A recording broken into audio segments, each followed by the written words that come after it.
দেখো, ইংলিশে ফ্লুয়েন্টলি কথা বলা এমন একটা জিনিস যেটা যদি তুমি প্র্যাকটিস না করো, ইটস নট গোনা কাম, আসবে না। সো আমরা যখন ক্লাসে স্টুডেন্টদের সাথে ইন্টারেক্ট করি, যখন ক্লাস করাই, আমরা একটা জিনিস অবজার্ভ করছি।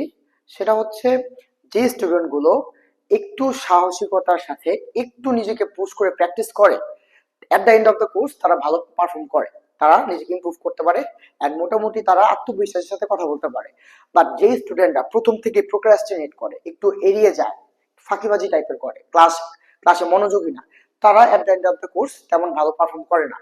সো আমি বলতে চাচ্ছি সেটা হচ্ছে, তোমরা যারা স্পিকিং ভালো করতে যাচ্ছ, ইংলিশে ফ্লুয়েন্টলি কথা বলতে চাচ্ছ, সো তোমাদের জন্য আমাদের এই ফেব্রুয়ারি 1 তারিখ থেকে নতুন কোর্স লঞ্চ হচ্ছে, ইংলিশ স্পোকেন কোর্স। সো তোমরা যারা কনফিডেন্টলি কথা বলতে চাচ্ছ, চাচ্ছ যে না ইংলিশটা একটু ইমপ্রুভ করা দরকার, তোমরা জয়েন করে ফেলতে পারো। সো তোমাদের জয়েন করার পারপাস এটাই হবে যে কিভাবে অ্যাটলিস্ট তোমাদের মুখটা ওপেন হয়, তোমরা কথা বলতে পারো।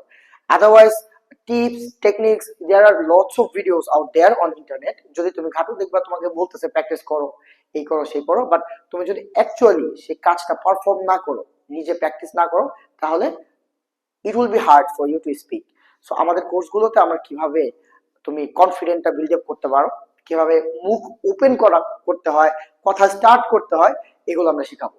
So don't need to worry about your speaking, come and join to our courses. Hopefully you will feel confident at the end of the course. Thank you so much.